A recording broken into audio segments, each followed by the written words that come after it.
अस्सलाम वालेकुम ख़वातीन व हज़रात। इस्लामाबाद से 257 किलोमीटर के फासले पर बर्फपोश पहाड़ों और सराबाए फलक चोटियों में गिरी सतह समंदर से 7,500 फुट बुलंद और 800 मुरब्बा किलोमीटर रकबे पर मुहित दुनिया की वो खूबसूरत और जन्नत नज़ीर वादी वाक़े है जिसे वादी कागान के नाम से पुकारा जाता है। इस वादी में कमो बेश 9 छोटी बड़ी झीलें मौजूद हैं जिनकी वजह से इसे झीलों की नीलगू सरजमीन के नाम से भी पुकारा जाता है। वैसे तो इस वादी का चप्पा चप्पा दिलकश और कुदरत के हसीन नज़ारों से माला माल है, लेकिन झील सैफुल मलूक को वादी कागान का झूमर कहा जाए तो बजान न होगा, क्योंकि इस झील का शुमार दुनिया की चंद सहरंगेज झीलों में किया जाता है। नारान शहर से 9 किलोमीटर दूर और वादी कागान के इंतहाई शुमाली सिरे पर सतह समुंदर से 10,578 फुट बुलंदी पर वाक़े झील सैफुल मलूक 3 अतराफ से बर्फीली चोटियों में घिरी हुई है। कहा जाता है कि ये झील 3 लाख साल पहले उस वक्त वजूद में आई जब वादी कागान का तमाम इलाका बर्फ से ढका हुआ था और एक बहुत बड़े बर्फानी तोदे ने टूटकर इस दरिया के पानी को रोक लिया जो झील के ऐन वस्त से गुजर रहा था।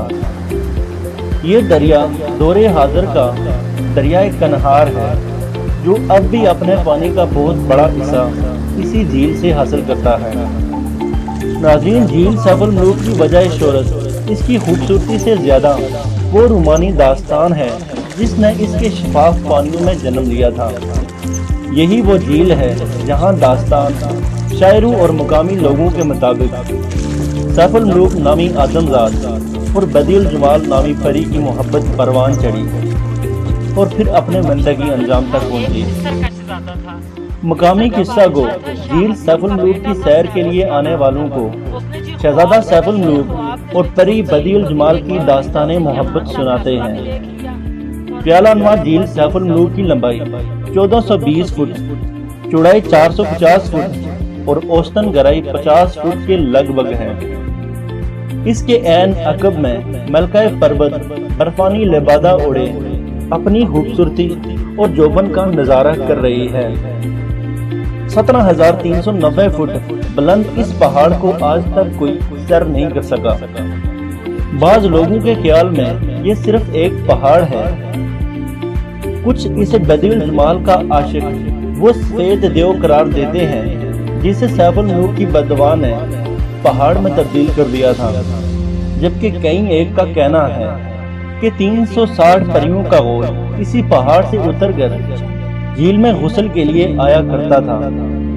इन्हीं में से एक बदीउल जमाल भी थी जो बाद अज़ां सैफुल मलूक के दामन उल्फत में गिरफ्तार होकर दुनिया की अजीम रूमानी दास्तानों में अमर हो गई।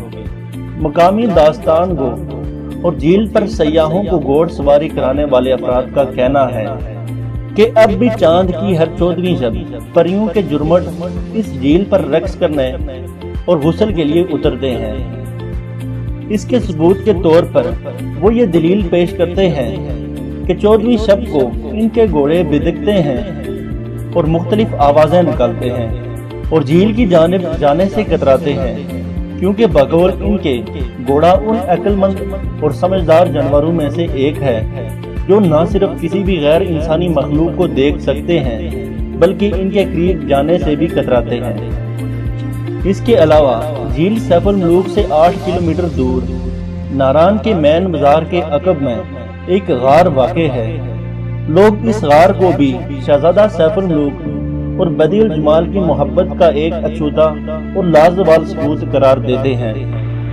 रवायत है कि सैफुल मलूक और बदीउल जमाल ने सफेद देव से बचने के लिए इसी गार में पनाह ली थी। नाज़रीन, झील सैफुल मलूक से मंसूब रूमानी दास्तान का मरकजी किरदार शहजादा सैफुल मलूक हजरत ईसा की पैदाइश से लगभग 866 साल कबल बरसरे इक़्तिदार मिस्र के एक बादशाह का बेटा बताया गया है, लेकिन बाज़ हज़रात ने इसे दिल्ली का शहजादा भी लिखा है। इसे ख्वाब में एक खूबसूरत और हसीन व जमाल परी का दीदार कराया जाता है और वो जी जान से इस पर फरिश्ता हो जाता है। वो अपने मुमलिकत के सभी नजूमियों से اس حسین پری کا اتا پتہ معلوم کرتا ہے تو اسے بتایا جاتا ہے کہ یہ پری موجودہ کاغان کے علاقے ناران میں ایک جھیل کے کنارے اسے مل سکتی ہے۔ نجومیوں نے شہزادے کو یہ بھی بتایا کہ پری کے اصول کے لیے اسے 12 سال کی ریاضت بھی کرنی ہوگی۔ شہزادہ اس جھیل کے کنارے پہنچتا ہے جو آج کی جھیل سیف الملوک ہے۔ 12 سال کی ریاضت کے بعد ایک دن وہ پری کے تصور میں آنکھیں بند کیے بیٹھا ہوتا ہے کہ اسے پروں کی پھڑ پھڑاہٹ سنائی دیتی ہے۔ آنکھیں کھولنے پر شہزادے کو پریوں کی ملکہ بدیع الجمال 360 پریوں کے ہمراہ غسل کے لیے جھیل پر اترتی نظر آتی ہے۔ پریاں کسی آدمزاد کی موجودگی سے بے خبر اپنی پوشاکیں طے کر کے جھیل کنارے رکھ دیتی ہیں اور خود نہانے کے لیے پانی میں اتر جاتی ہیں۔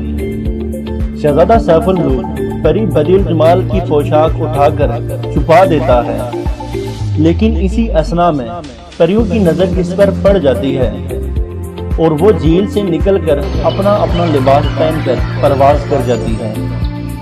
جب بدیع الجمال شہزادے سے اپنے کپڑے طلب کرتی ہے تو وہ اس سے شادی کی شرط رکھتا ہے۔ پری پہلے تو انکار کرتی ہے، لیکن جب شہزادہ اسے اپنی ریاضت کے بارے میں بتاتا ہے تو وہ رضامند ہو جاتی ہے۔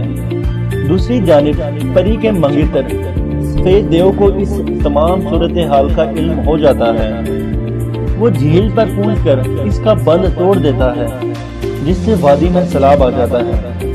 شہزادہ اور پری اس سے بچنے کے لیے اس غار میں پناہ لیتے ہیں جو ناران کے مین بازار کے عقب میں واقع ہے۔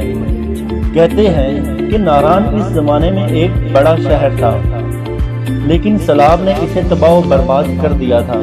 پانی اس غار میں بھی بھر جاتا ہے جہاں شہزادہ اور پری چھپے ہوتے ہیں۔